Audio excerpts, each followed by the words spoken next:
Okay. I need to see something about the minutes. Yeah. Okay then. It is 6 o'clock. Can we start the planning committee, please?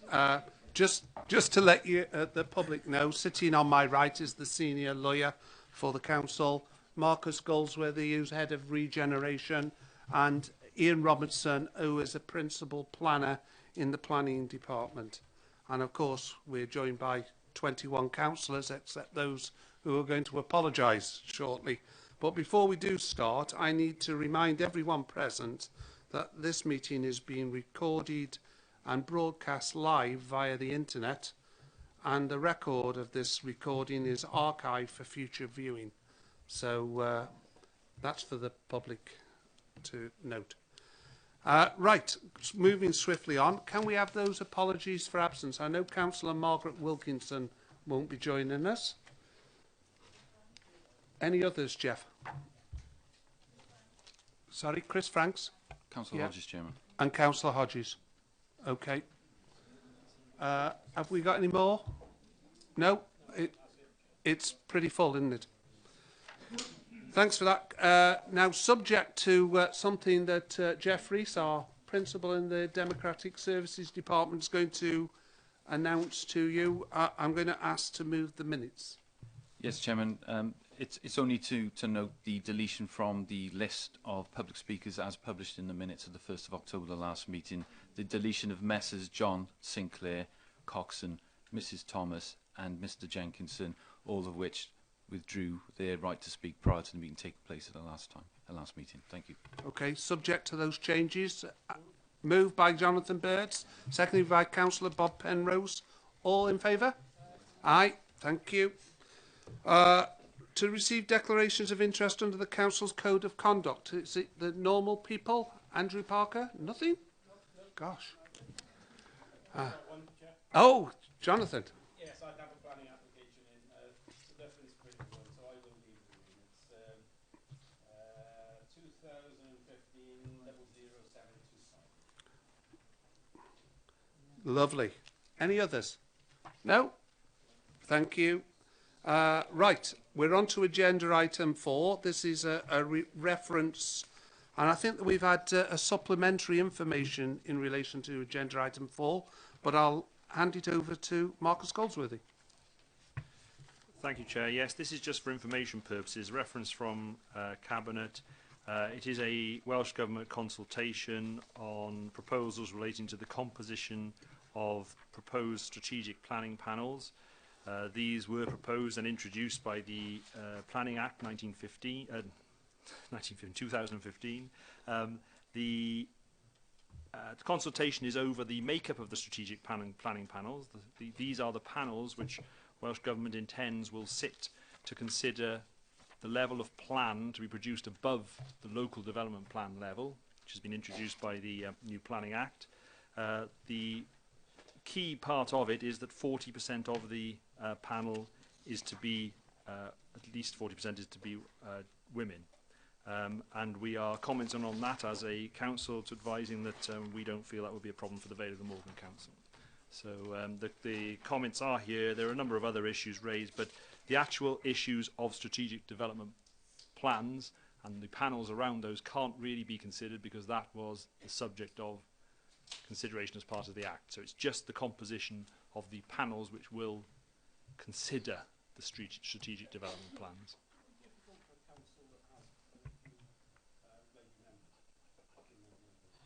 Can you put the mic on, Jonathan, and ask the question, because the camera can pick you I up. was just wondering, could it be difficult for certain councils, not for us, but for other councils that have a short on female members? The proposed consultation does recognise that it could be difficult and does propose interim measures for councils who do find that difficulty to overcome it, but does also give Welsh Government the right to impose membership of the panels in due course. Okay, any other member? I think it's a move we note. Members happy to note the report? Yes, thank you. Swiftly on to agenda item 5. That's the site inspections, the report of the Managing Director. Anything to add, Marcus? Nothing to add. There you are, nothing to add. Move we note? Yeah, thank you. Agenda item 6, this is the building regulation applications and control matters determined by the director under his delegated powers. Anything to add, Marcus? Nothing to add, Chair. No. There you are. Move we note. Thank you. Agenda item 7, planning applications determined by the director under his delegated powers. On page 7, Marcus? Nothing to add, Chair. Move we note. Thank you. 8 is appeals. I think you might want to say something on those, Marcus. There's a couple of interesting decisions on this, which members may be interested in. The first is the decision relating to the barns in Lantwick Major, or Boverton, I should say, Boverton Mill. You may remember us talking about these. This was an application for a barn conversion, which originally this council turned down because we felt it would have involved too much demolition work to make the scheme work. It was allowed on appeal. We then monitored the site, and when we visited it on a number of occasions, it became apparent that the barn had largely been knocked down, and that the applicant was actually rebuilding the structure. Ultimately, that ended up in a new plan application coming in. We also served an enforcement notice, if you do recall. Following that plan application, it was refused and an appeal submitted. And the inspector now has upheld the decision of the council and considers the scheme to be tantamount to construction of a new dwelling in the countryside, and has refused the application. So it is heartening. It's a shame that the inspector who originally allowed the appeal, when we pointed out how much demolition was going to be taking place, didn't take that into account. But it is heartening at least to note that they are taking account of that decision. It also, I think, sends out a good message to all those people out there who are thinking they may get away with knocking down buildings and perhaps that are barns, and think they can rebuild them to get a house in the countryside. So yes, that is an important decision. The other one, which I really want to draw your attention is the former Sea Lawns Hotel in Ogmore by Sea. This was an appeal against a Section 215 notice. This is the notice which we served to tidy untidy land up.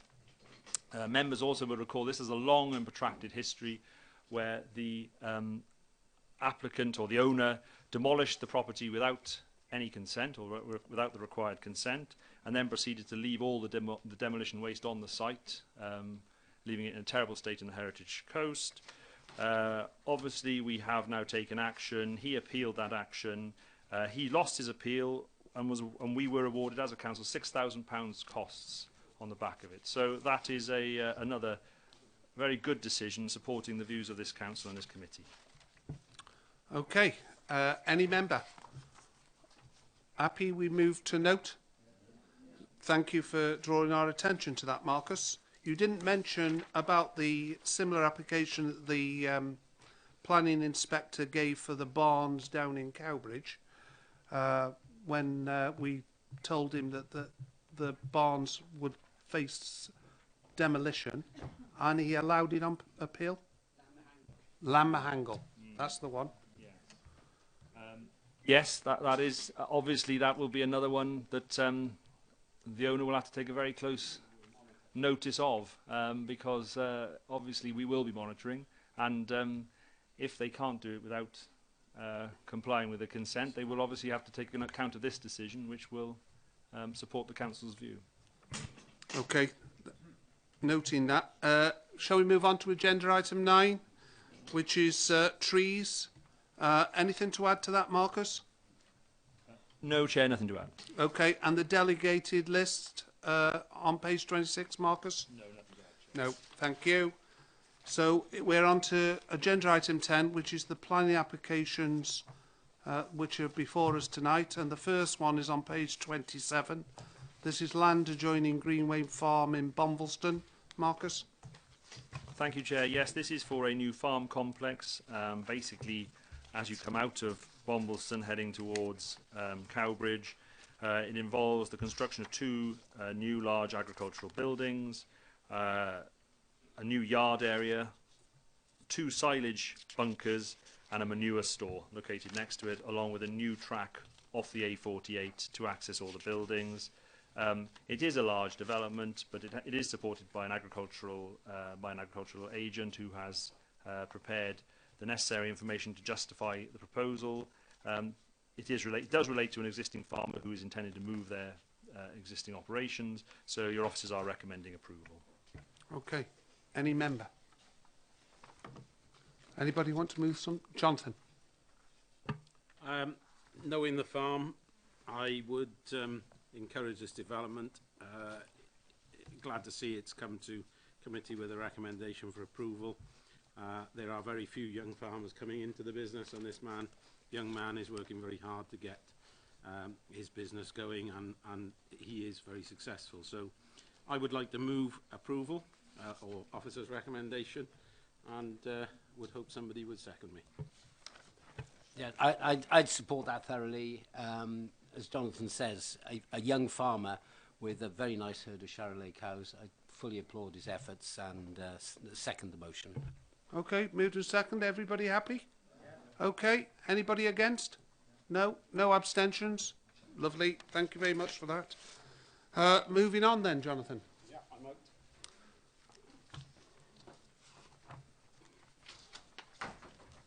On page 48, we have Dufferin Springs Home Farm, St Leonard's Road at Dufferin. Marcus.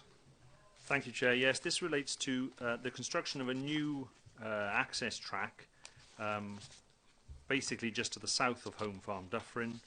The access track is to be used jointly for the existing business, but also to serve the diversified business which occurs on the site, which is in a function room associated with a fishing lake complex.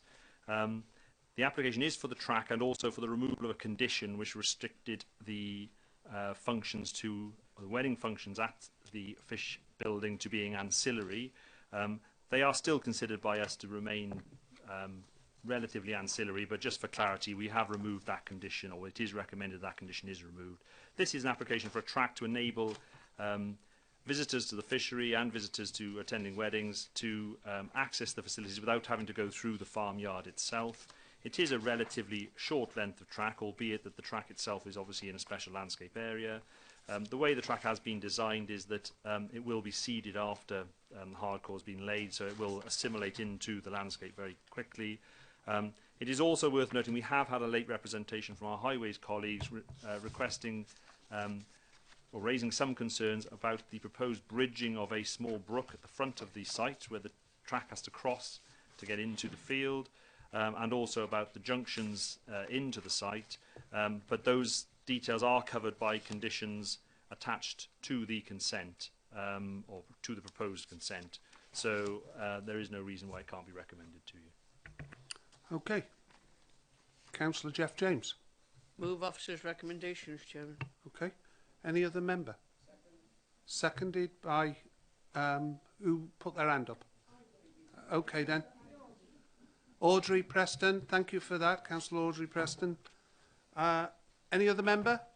All happy to approve? Yes. Yeah. Any against? No. Any abstentions? No. Okay, clearly carried. Thank you for that. Moving on to page 67, while we get our member back.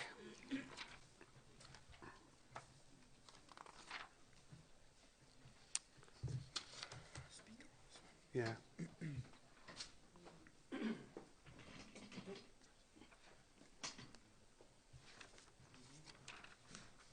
Okay then, we move on to 14 Churchill Close Lamblethian in Cowbridge, which was subject this afternoon or this morning to a site visit. And I know we've got some late reps, so we'll hear from the planning officer first. I thought the planning officer has to put it forward first. Yeah, yeah, you first. Okay, the application is 14 Churchill Close, Cowbridge. It's similar in nature to a previous approval, but following the commencement of development after the last approval, it was noted that there were some differences between the plans and what was being built. So this application seeks to regularise those changes.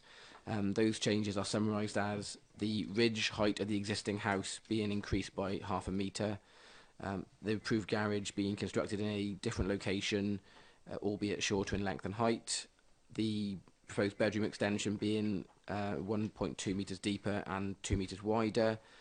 The finish of the roof being synthetic slates as opposed to concrete tiles.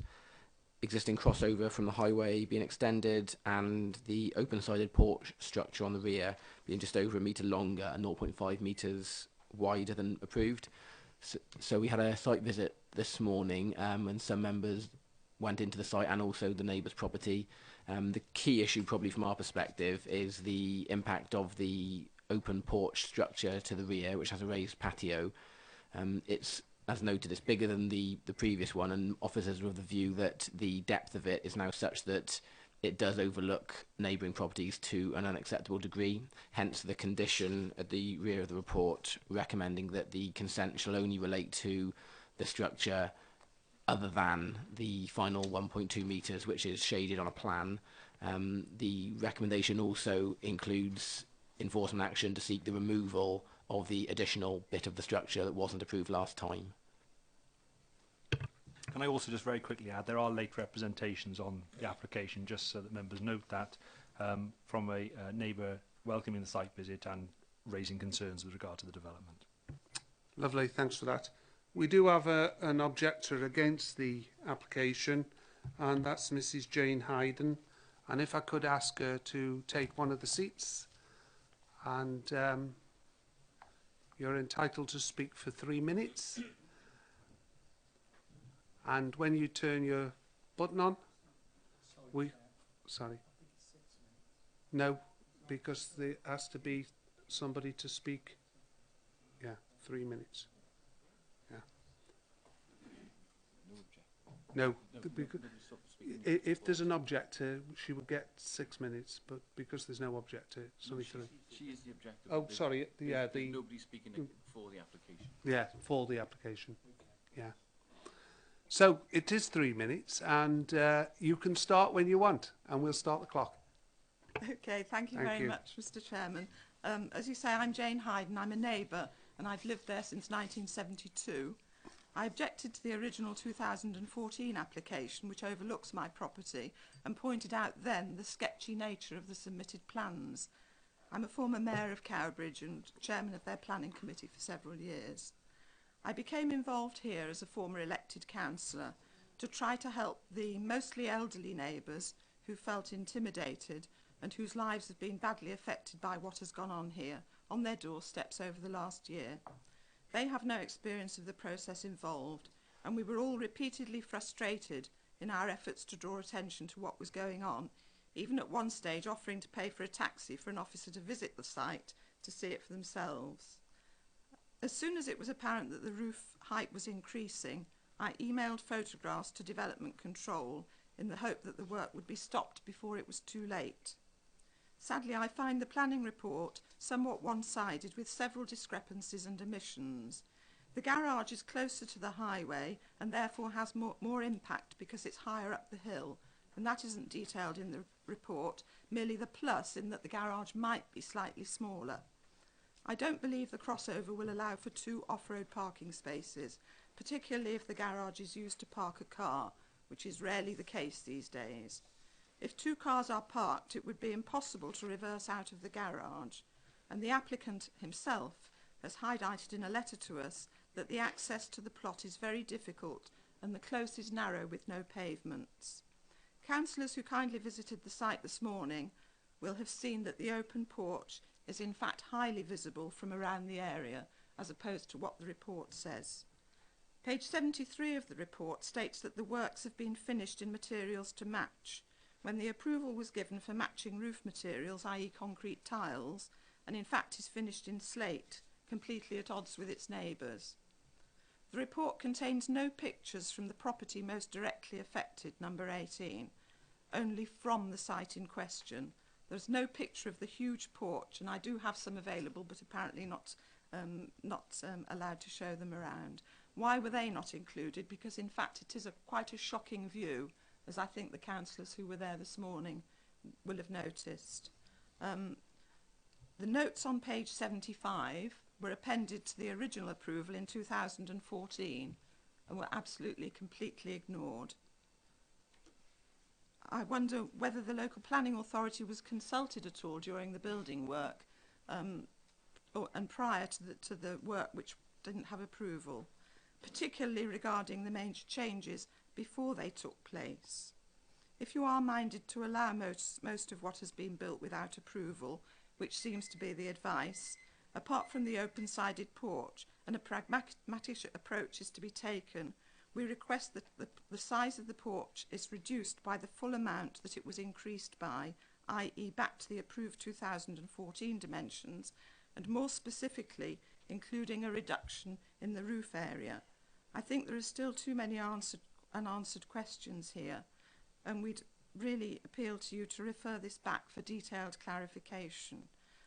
I think you need to be very clear here and leave nothing to interpretation. Yeah. Okay. Thanks for that. Thank you for your time. Yeah. Would you like to remain there, because it's an opportunity for councillors now to ask any questions of what you've actually said. Yeah. Not to grill you at all, but just to points of clarification. I'm sorry, really. I did have to gabble through it a bit. Yes, we up against understand. the clock. Felt like mastermind. Yeah, it's difficult in that black chair. Thank you. Okay, any member who'd like to ask Mrs. Hayden any questions? Otherwise, we'll go straight to councillors who want to speak about the matter. Okay, Mrs. Hayden, it looks like nobody wants to put you through the grilling. So if you want to take your seat again, and I'll ask members, particularly the local member, who might want to say a few words about the building. Okay. Councillor Parker. Yeah, thank you, Fred. What I'm going to say hopefully will resolve a lot of what you've just heard. Firstly, thank you all for coming out today. I think it was very useful, particularly with regard to the porch at the rear. As you will have heard, the recommendation has been changed to put it back by 1.2 metres, and following representations, I think it is now going to include, and I would like it to include, the roof as well, but also to include details of any handrail around the porch, because quite clearly that will be something that will affect the thing. The other thing I would ask, and I'm not concerned to ensure that it's done now, from my observation on site, I don't think that the garage is reflected accurately on the deposited plan. Regretfully, my plans were not of good enough quality for me to do it, but on the one plan, so I would ask prior to, I think there's a condition that we're covered anyhow, that the final dimensions are checked. But on that basis, provided that the officer's condition in relation to number 2 and the enforcement includes the porch, I'm happy to move approval. Okay. I'll ask any other member who wants to speak, because there were one or two who went to the site. And then I'll ask the officer to come back, because I think Mrs. Hayden made some statements there that Marcus might want to respond to. Audrey Preston. Yes, that's fine. Yeah. It's moved and seconded with that amendment. Yes, you need to turn that on. Thank you, Chairman, so much. And I must say that I thought the porch at the back was very well done. I expected, reading through it, I thought it was going to be some tatty sort of lean-to, but it wasn't. It was brilliantly done, of the very best specifications. And I was really quite, I thought the whole thing was done very well, actually. I mean, I know the garage was the wrong dimensions, perhaps, but it was smaller than what it should have been. But I thought the layout on that was extremely good. And I liked the little gazebo come thing, whatever it was at the back. Yes, okay. Thank you for that, Audrey. Any other member? Councillor Gwyn Roberts. Thank you, Chair. I agree with Councillor Preston. It's very well done. The problem is, it's just simply oppressive. It's very prominent when you go into the garden of the other house. And just, although it may seem a small amount, that 1.25 metres does now open up the view of the bedroom of the house next door. And I think it is important. There are lots of other sort of changes that don't comply with the plan permission, but this particular one does have a detrimental effect on the neighbours. And I agree with Councillor Parker. I think it's important that both the roof and the patio are taken back 1.2 metres to where they are, so that it's the quality of it as well is unquestioned. Is beautifully done. The trouble is the impact on the neighbours, and I think it's important that Councillor Parker's conditions are supported. Okay. Any Sorry, other? could I intervene there, please, to say, just to advise committee? Unfortunately, you that- can't. You're not allowed to. But Councillor Preston was talking to the builder. Yeah, it's okay. Yeah, could you knock your mic off? Lovely, thanks. Now, is there any other member who would like to speak on it? Yes, Councillor Bird. Just quickly, I think Gwyn has nailed it. I attended the site visit as well. It is very well done. It's all very nicely done, and this guy has clearly flouted the planning regulations. But this rear patio, whatever you want to call it, is oppressive, and it does need to come back to at least what is shown on the blue line on this plan. So again, I would support fully what Andrew has proposed, and I would support the enforcement action as well. Thank you. Anyone else want to speak on it before I ask the officer? Would you turn your mic on then if you want to come back? I do forget. I was speaking to Bill. Yes, I was, Chairman, because I think there's two sides to every coin. And he was so objectionable when we went there. I just wondered what his problem was. So I just had a chat with him to find out. Okay, thank you. Right, is there any other member before I ask Marcus? Okay, thank you, Marcus. Thank you, Chair. Yes, I won't dwell on anything. I mean, the issues that were raised related to the enforcement, members will be fully aware that extensions to residential properties, unfortunately, are very, very rarely merit stop notices or even enforcement notices to actually stop developers. We do tell developers very early on in the process, if we are aware they are deviating from approved plans, that they do so at their own risk, as in the case here. Obviously, they have done so at their own risk, and they are now going to have to deal with taking down part of what they've erected. It doesn't happen that often, but it isn't unusual, I should say. The only other issue I would point out is in respect of the slates used instead of tiles, which, while that is unfortunate, we usually put conditions, when we're not in a conservation area, we usually put conditions on about matching materials to ensure that they match. If a house is being extended, that what's used on the house that's being extended matches what's on the existing dwelling. Unfortunately, we cannot control roof materials on adjoining properties. So, for example, we could have said to this person, you have to use concrete tiles, but actually the next door neighbour could then go along and say, right, I'm going to put slates on my roof, and they don't need planning permission to do that. It's only as part of an extension or other works that you actually need, they need their consent. So it would have been basically a pointless exercise trying to insist that they take slates off and they put concrete tiles on. There is wheelbarrows full of case law where councils have tried that in the past outside of conservation areas and failed every single time. So just wanted to make those points clear. Okay, I think we've aired it quite well. There has been an amendment or an addition to the conditions. We're happy to. You're happy to do that, are you, Marcus? Yes, have you got a condition that we can read to the committee subject to that condition?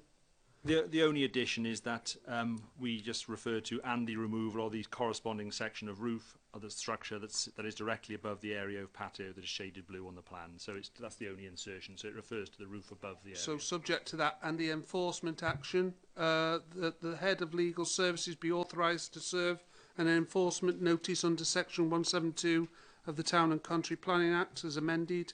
The removal part of the raised patio as shown shady blue on the plan, subject to what Marcus has said. The restoration of the levels of the land to the former level underneath the area shaded blue, and the submission and implementation of the planting scheme subject to condition 3 and 4 of the permission. And in the event of non-compliance with the notice, authorisation is also sought to take such legal proceedings as may be required. Are members happy with that? Yeah. Yeah. All those in favour? It's clearly carried. I don't see any abstentions, so thank you for that. Moving on to page 82. Thank you, Mrs. Hayden. Okay, and thank you for coming. on page 82, we've got the land addition to Beechwood College off Hayes Road, Surrey. I know there's 2 speakers for this development. One of them is the applicant who's going to speak. And I'll ask them shortly to come up on the podium. But in the meantime, Marcus can give us... I think this has been before us before, though, isn't it? Yes, Chair. Just very quickly, because obviously this has been before members before. This relates to an area of land which we have visited as a site visit as well. There is a slight difference between this proposal and the site which members previously considered, I think in July, either June or July of this year. This application now excludes an area of land at the front of the site where currently there are travellers sited. And relates now to an area for 30 allotment plots on the land behind that. It also includes a parking area at the rear of the allotment site. Other than that, the scheme is as previously for community allotments on this site. Okay, and I know the local member wants to speak, so he has 3 minutes, and your time starts now. Thank you, Fred.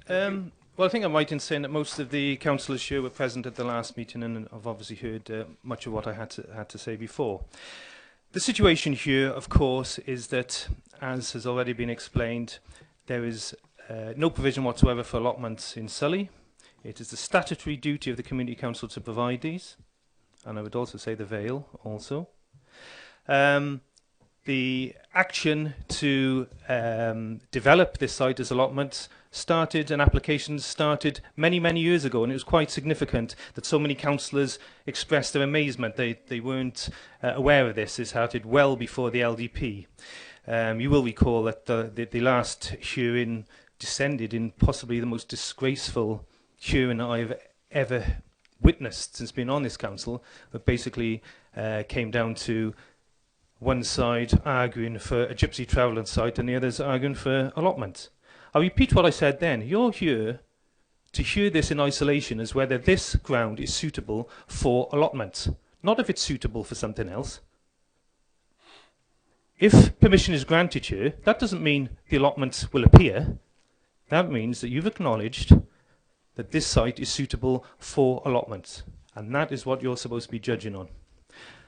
I know that the director of Beechwood College will be speaking on behalf of the students there, and I know many of you will remember his comments of last time. And I would remind all councillors here of your legal responsibilities as individual councillors for parenting of all young adults in care. You have an individual legal responsibility for their welfare, and I would remind you of that. I would go on, for what's remaining of my time here, to point out the objection here from Natural Resources Wales. Well, apart from identifying the wrong site by mentioning the waste transfer station, which, as Mark has just pointed out, isn't part of this application, has pointed out the suspicion of contamination where we actually have unauthorised travellers, which the Vale have allowed. The suspicion of contamination for the actual proposed allotment site. Well, surely the Vale, who allow that as an open space at the moment, should have already taken soil samples to ensure the safety of the public that are at present allowed to use this. We've had the situation where the Surrey Community Council have already taken soil samples, which proved satisfactory, and was disputed anecdotally by the planning officers in the last meeting, and have since failed to respond to any request as to what their concerns are. We also have a report here from the pollution officer. You will recall the disgracefully introduced anecdotal evidence of his on the spot at the last meeting. Again, saying that they suspect contamination. This is land that the planning team have already deemed suitable for human habitation. So how can you possibly take any of that into account when our own planning team is saying it's suitable for human habitation? But not suitable, presumably, for a few people turning over a few clods of earth and ploughing in some manure. So, I will leave. I know there's representations from Surrey Community Council and the director of Beechwood College here, but I would once again ask you to consider that you are determining this application on its own as whether this site is suitable for allotment, not whether it's suitable for something else. And thank you for the opportunity of speaking to you. Thank you. Okay. Would you two gentlemen, Mr. Roberts and Mr. Darren Jackson?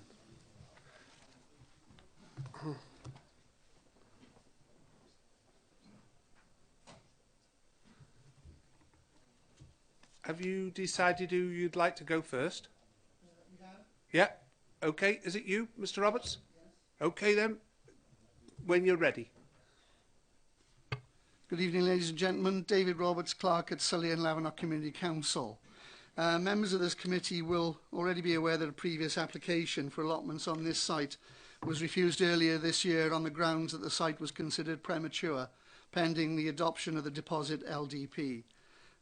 This current application has taken out the old waste recycling site, which is currently occupied illegally by a group of travellers. The Community Council have been trying to obtain the site for allotment since 2008, and this is well documented, and our efforts predate the proposal for a gypsy and traveller site in the LDP by several years. As a Community Council, we have a legal responsibility to provide allotments if the required number of residents express that wish. We now have more than 30 residents who have expressed a desire to have an allotment, and the Sully Allotment Society has actually been formed to support that desire. The aforementioned figure does not include any allocation to students of Beechwood College. We consider this to be a community project. We have carried out soil samples, which indicated there were no problems with the soil. And I have seen a report from a department in the Vale of Glamorgan, which seeks to cast doubt upon our testing, even though they have not carried out any soil samples themselves. The Community Council believes that there is a contrary use of the LDP and the UDP by the planning officers. The minutes of all the Vale of Glamorgan Planning Committee meetings have been reviewed for planning applications for the period of this year, January to July. The planning officers consistently use the provisions of the 1997-2011 UDP to refuse some planning applications. The one exception was the original planning application for allotments by Sully and Lavernock Community Council, when the draft LDP was cited as the reason for refusal. In the planning meeting of 30th of July 2015, when application 2015-00031 outline for a wood waste incinerator for energy production to be located in the Barry Docks area, the officer, Mr. Goldsworthy, stated, and I quote, "The LDP is not a material consideration yet. You have heard me say this many times before many different applications. The LDP is at its draft stage, and the Welsh Government says it cannot be considered as a document to be assessed as part of the planning process.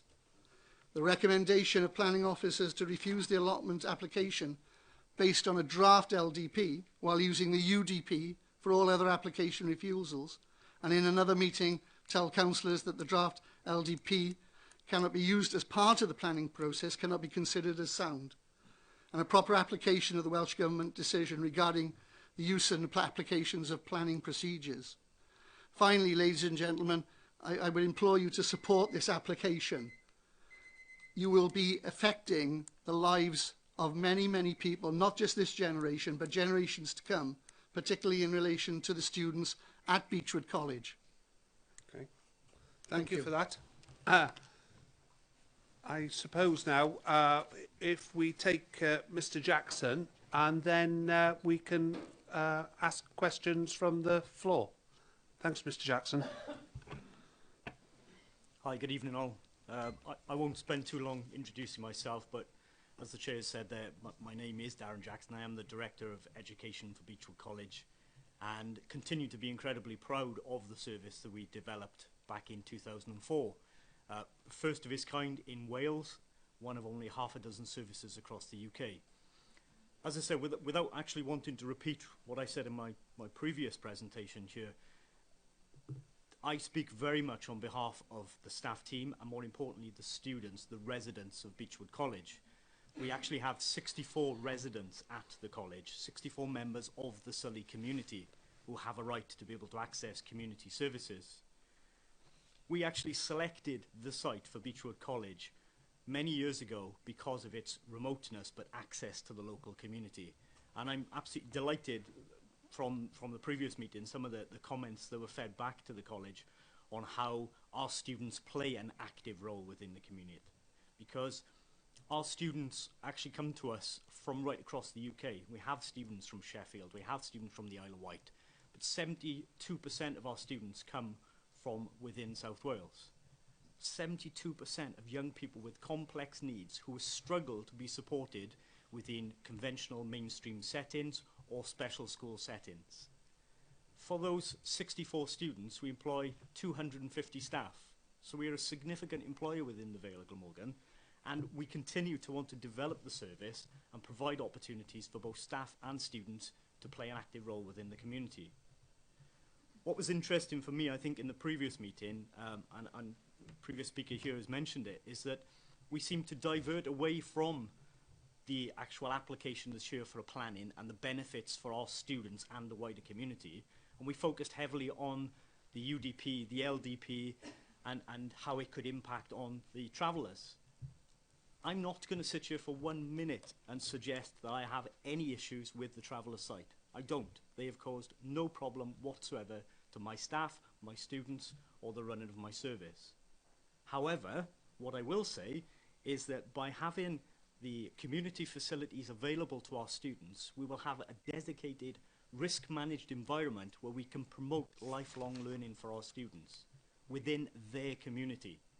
They are the residents. I'm not someone who spends a background in planning, but I was very keen when I started looking at the deposit plan, because as a principal, a head teacher, director for the service, I'm very aware of the strategic guidance that comes my way from Estyn and the Welsh Government with regards to sustainability and global citizenship for our students and how they have to play a role within the wider community. It's interesting to see that the Vale of Glamorgan vision here within the deposit plan is that a strong sense of community where local groups and individuals have the capacity to incentivise and work effective contribution within the future of sustainability within the services. You know, you quote within the deposit plan various policies here about sustainability. Your time is up. That's fine, but I would like to say when we talk about sustainability, we're talking about sustaining the community and the future growth of the Vale of Glamorgan. Okay, thank you for your contribution. It's up to members now if they want to ask any points of clarification or make any observations on what they've said, and then I'll throw it open to the floor. Anyone want to say yes, please? Mr. Jackson, you have extensive grounds within Beechwood College. Is there any reason why you haven't already or could not set up allotments within your own grounds? Thank you for the question. I think it's a similar question to one that was posed last time. We do have extensive grounds and we do have horticulture facilities on site. But actually, if you look at Welsh Government, Vale of Glamorgan, and all of our responsibilities here, it relates to inclusion within the community. This is not solely about providing the horticultural facilities. This is about social inclusion within a risk-managed environment where our students can actively play a role. We have numerous volunteers from the village who want to come and work with our students, but it's very difficult to do that because of the complex needs, the DBS checks and everything else that's associated with working with our vulnerable students. However, if we had an off-site facility where we could risk manage students to go and work with the community and give something back to the community, then we would promote in the lifelong independence that is very much our ethos at the college. Thank you for that. Any other member? Yes. Thank you, Chairman. Can I ask Mr. Roberts, the clerk, please, a question? Has the Community Council made any requests to the Vale Council to acquire this land for the purpose of allotments? And if you have, what has been the response?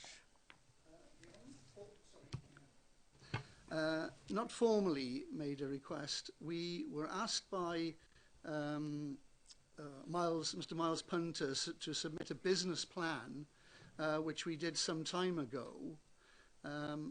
he actually attended one of our council meetings and requested that we submit this business plan to the council, which we did. His comment was, and I think the councillor who spoke at the last meeting referred to Mr Punter's comments that it was a good business plan and that it was going to be put before the Vale Cabinet.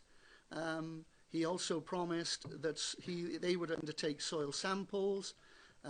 Neither of these ever occurred, unfortunately, and so we didn't get the chance to get to that next step of, but we did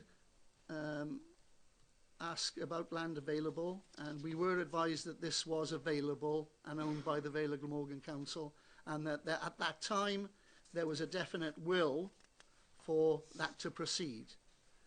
But as I say, after the submission of the business plan, pressure on asking for soil samples to be done, which as Councillor Marnie has said, still haven't been done.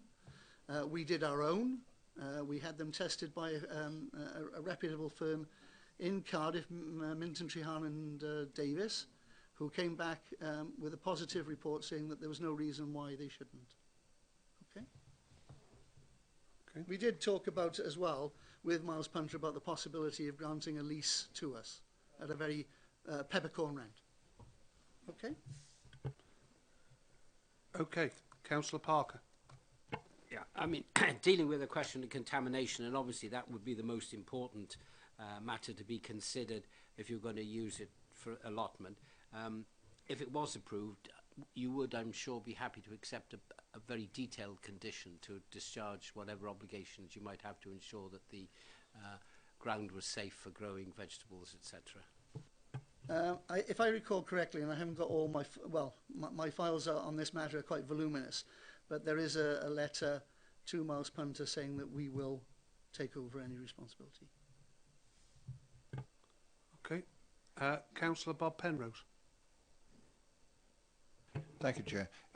Yes, I was only really endorsing Mr Roberts' comment on the peppercorn lease with Miles Punter. It was a similar arrangement that the community and the community council are looking at for the community library, and it was given in the same context. Thank you. Any other member want to ask a question? Otherwise, I'm going to throw it open to the floor for debate. Yeah, I know the officer is keen to come back. Are members happy for the officer to speak about some of the things that Mr Roberts... Okay then, thank you. Thank you very much, Chair. As my name was taken in vain, I think possibly I should just come back on a couple of issues. Firstly, with regard to Natural Resources Wales and the comments of the Environmental Health Officer, I wouldn't call the Environmental Health Officer's interjection disgraceful at the last committee. He was merely pointing out concerns with regard to the report that had been done. He wasn't raising objections. That's why there isn't a reason for refusal on grounds of possible contamination. He was raising concerns, as have Natural Resources Wales. They feel that the survey that has been done would not meet the standards they would require.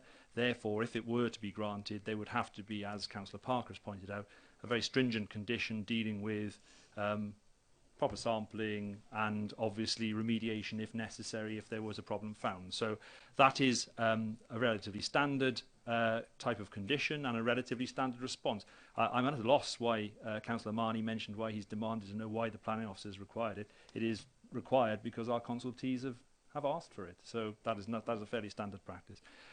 Prematurity, always a thorny subject, one that comes up all the time. I'm sure members will be aware that prematurity does not apply equally across the board to every development that the local development plan or the unitary development plan covers, unfortunately, because it would be much simpler if it did.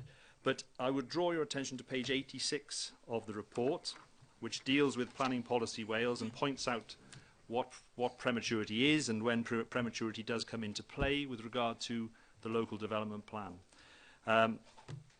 Questions are... I'll read this out to you because it does really... This is the important part of legislation with regard to developments. Questions of prematurity may arise where an LDP is in preparation but has not yet been adopted. In these circumstances, refusing planning permission on grounds of prematurity may be justifiable in respect of development proposals which are individually so substantial or whose cumulative effect would be so significant that to grant permission would predetermine decisions about the scale, location or phasing of new development which ought properly to be taken within the LDP context. Refusal will therefore not usually be justified except in cases where development goes to the very heart of a plan.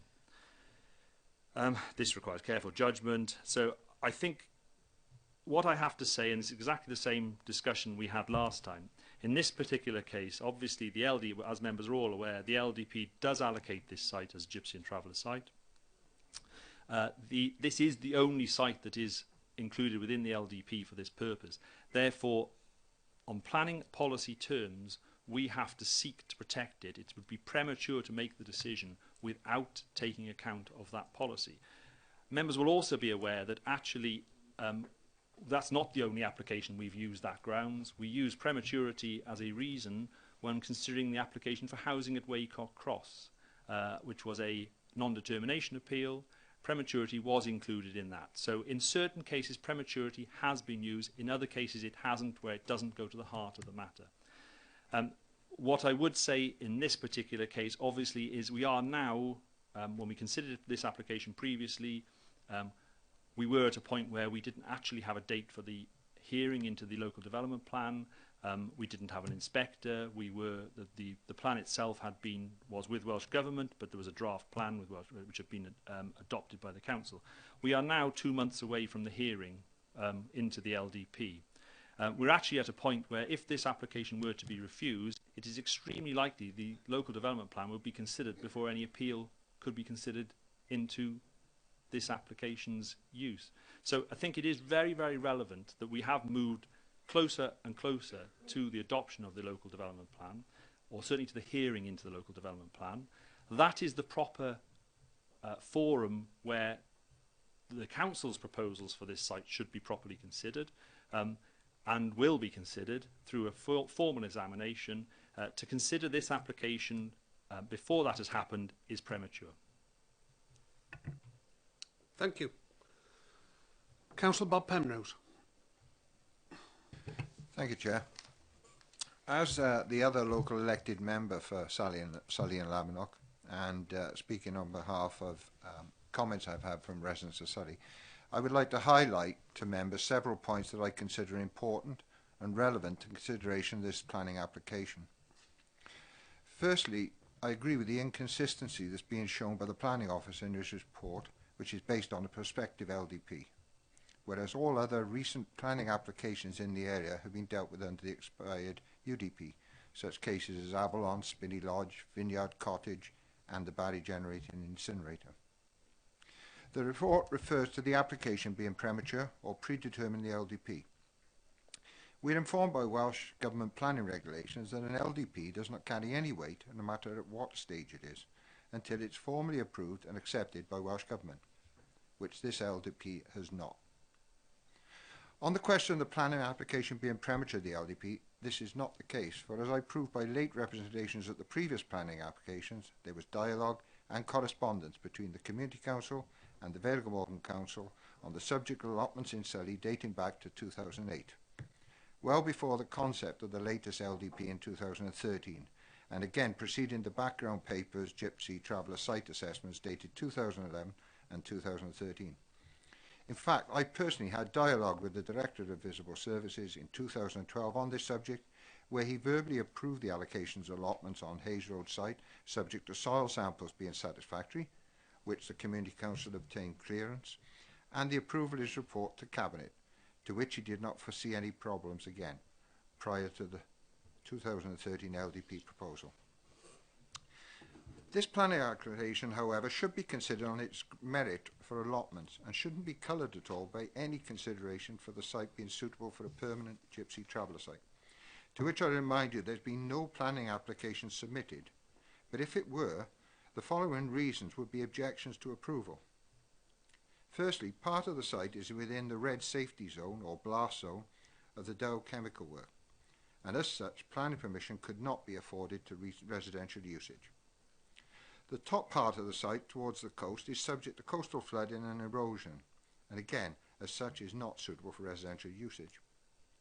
The bottom part of the site towards Hayes Road is in a flood zone, and the bottom part of the site and road flooded badly in December 2013, again making unsuitable residential usage. And in fact, myself, Councillor Marnie, Mike Clogg of Highways and NRW have all been very, very involved over the past years to try and stop flooding on the floodplain in Sully.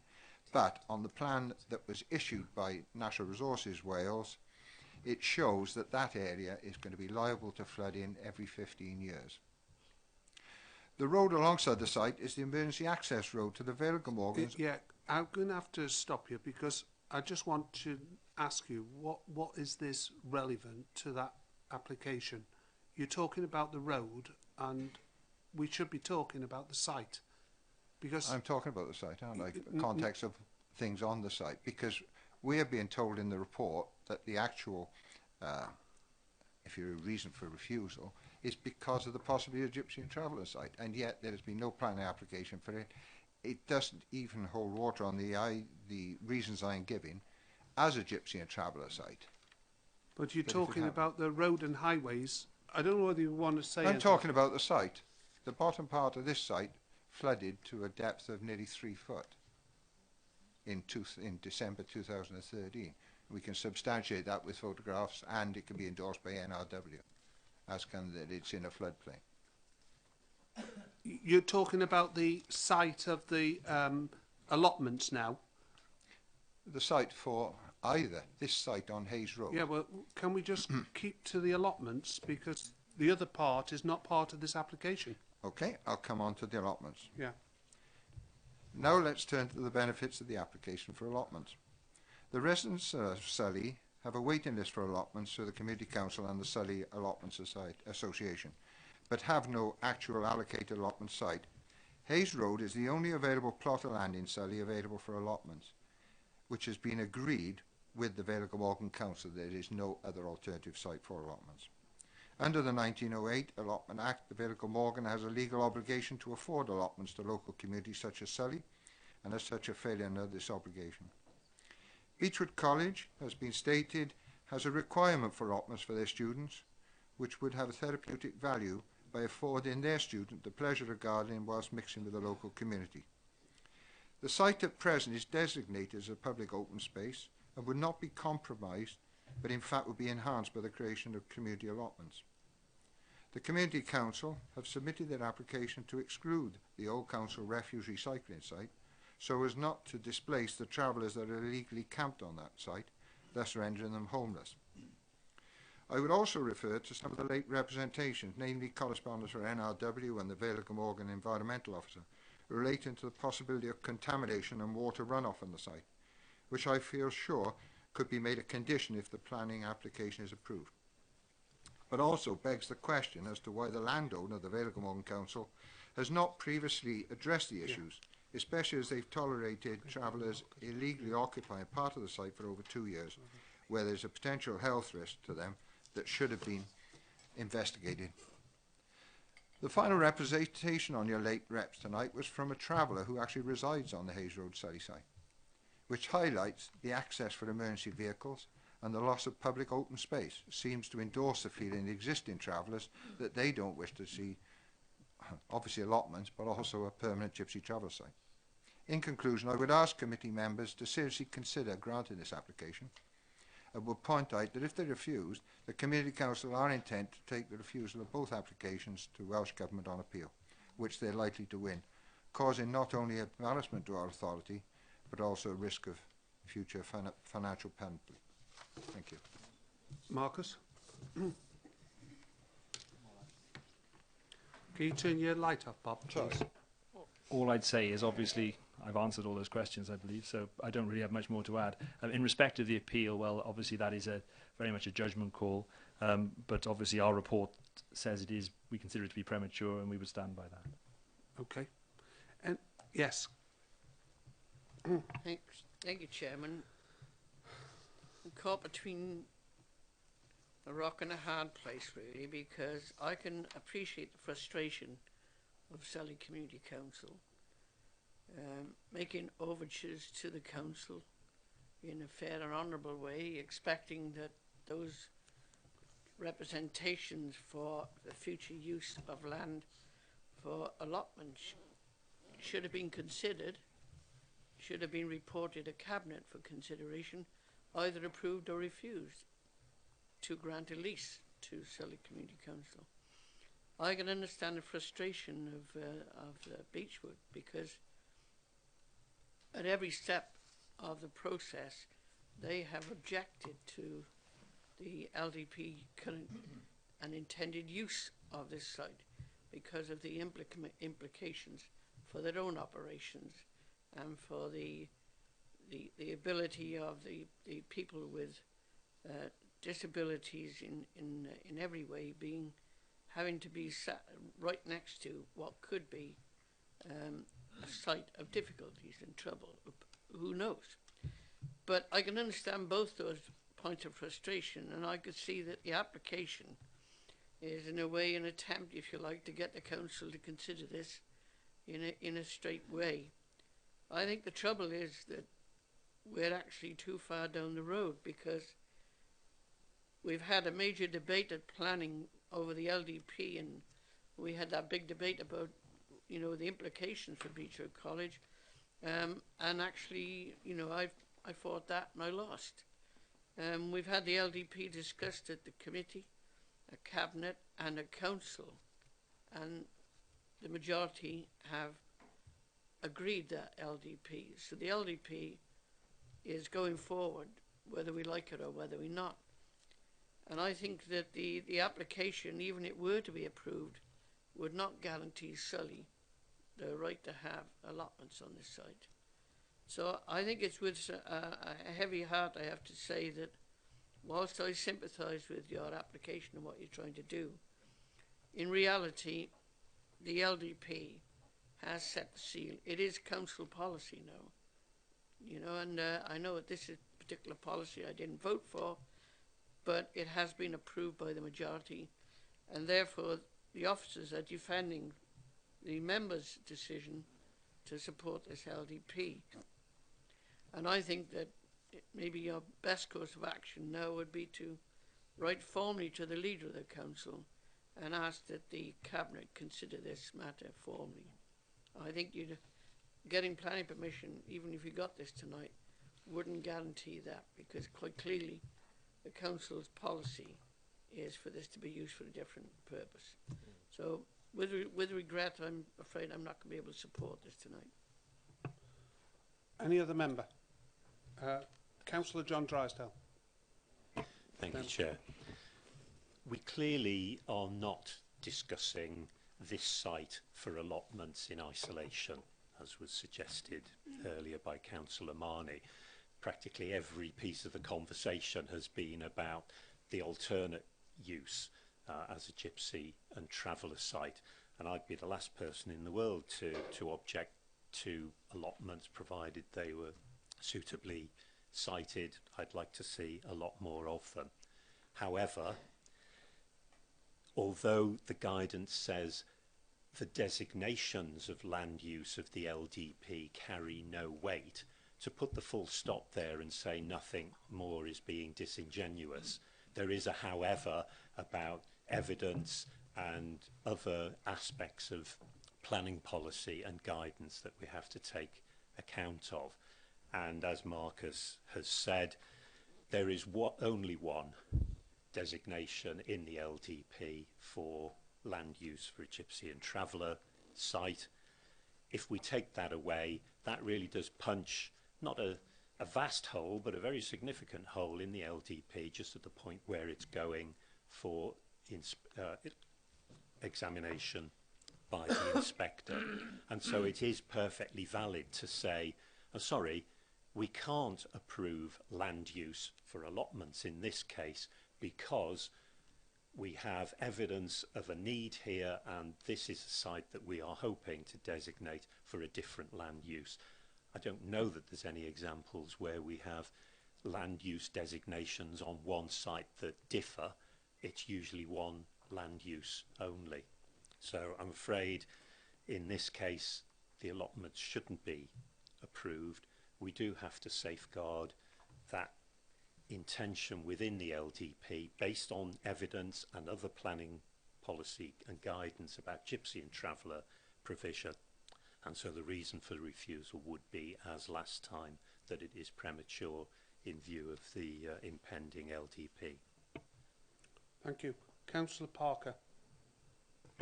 It's really by way of clarification on prematurity.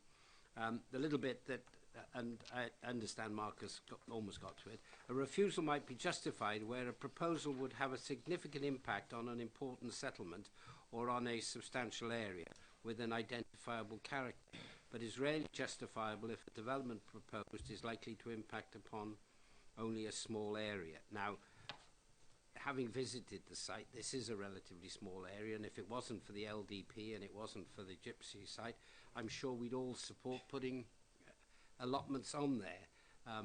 I don't know the practicalities, but if we only have if we have a 2-month window before we get clarification or we move on with the consideration of the LDP, could we, or could I suggest that we could defer final consideration of this until the LDP is moved forward? Marcus? No, that wouldn't be appropriate. I mean, the way to deal with this is obviously to determine the application. The examination in public will take 3 months. So it starts in January, will finish at the end of March. The inspector will then go away and write his report. It could take anything between 2 to 5 months for him to write that report and come back to us, where obviously at the end of that there is a decision about various elements of the plan and whether it is adopted. But it clearly wouldn't be appropriate in this instance to defer it in anticipation of that. One other issue, just to clarify, obviously you are right, you referred to the second bit, which is about where it talks about the proposal is likely to only impact upon a small area. I think it is relevant to note that in this particular case, because there is only one site proposed in the plan, this would impact upon the whole area of the LDP. Okay. This is your second go. Officer, okay. It's picking up on what Councillor Drysdale, in fact, that Marcus just mentioned. Am I right to think there's been a precedent for this year where Minister in Westminster stepped in at a local authority when the Gypsy Traveller site assessment was deemed unsatisfactory, and in fact he gave permission that the LDP wouldn't be held up or wouldn't be scrapped because of it, whilst the alternative sites were investigated? Unfortunately, you're referring to English legislation, and there are two different types of plan. You're talking about a local development framework in England and a local development plan in Wales. The local development plan is a completely different animal to a local development framework. The framework is if you want my opinion, a much weaker document in England, doesn't specify areas in the same way that local development plan does. So the two are not comparable, I'm afraid. Okay. I think we've given it a good airing. Audrey. Quickly, Chairman. Yeah. I'm a little confused on this. You say we've got travellers there and they're illegally there, and yet there's allotments which are sort of, they're not illegal to have there.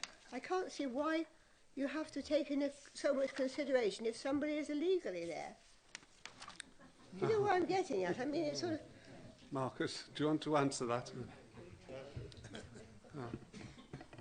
We are just considering this planning application, so we're not considering who may or may not be on that site legally or otherwise. No.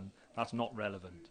Yeah. So we are considering this application for allotments in regard to the principles and policies of the council. Okay. Thank you. The officer is recommending refusal. Do I have a mover and seconder? Move by Councillor Rhiannon Birch. Second by Janice Birch. Thank you. All those in favour of refusal, please show.